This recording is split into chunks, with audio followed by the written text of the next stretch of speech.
હાય મિત્રો, કેમ છો? મજામાં? હું છું આપનો ગુજ્જુ 31st અને અમે પાવાગઢના મંદિરના દર્શન કરવા ગેટ ખુલી જાય છે. શ્રદ્ધાળુઓની ભીડ હોવાથી મંદિરની અંદર ધીરે ધીરે બધા ચડી રહ્યા છે, કારણ કે માના દર્શન કરવાના ઉલ્લાસ બહુ હોય.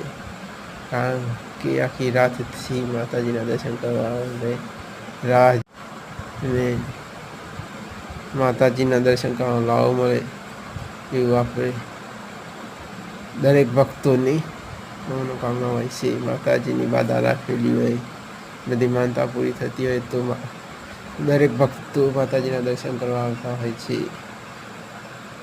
જેથી કરીને ભીડ બહુ જ હોય છે. સવારના સમયે ધુમ્મસ હતું, વાતાવરણ ધુમ્મસ ફૂલ હતું, જેથી કરીને પબ્લિક ધીરે ધીરે ચાલતી હતી. કારણ કે વરસાદના છાંટાના કારણે જો સ્પીડથી ચાલવામાં આવે તો લપસી પડાય એવું પણ કારણ બની ગયું હતું.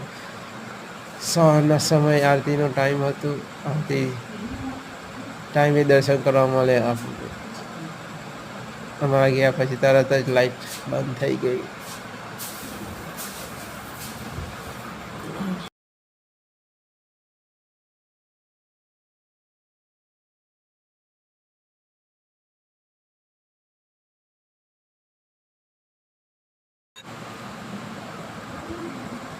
સવારના આરતીના ટાઈમે લાઈટ જતી રહી તો આરતી એમને એમ ગાવામાં આવતી હતી. માતાજીને આરતીના દર્શનનો લાવો ક્યાંથી મળી? સવારના ટાઈમે દર્શન. ફરીથી લાઈટ આવી ગઈ અને પછી ધીરે ધીરે આરતી ચાલુ થઈ ગઈ. લાઈવ આરતીના આપણે દર્શન કરવા મળશે પાવાગઢ માતાજી મંદિરના.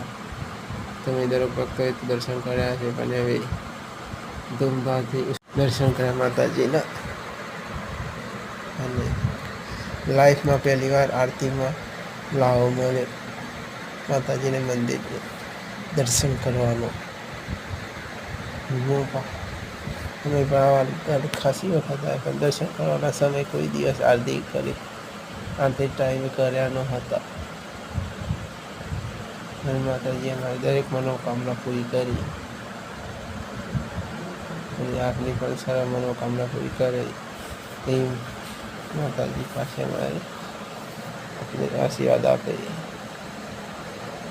જય માતાજી.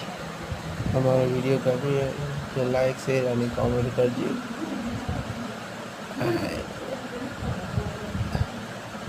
જય મહાકાલી માતા.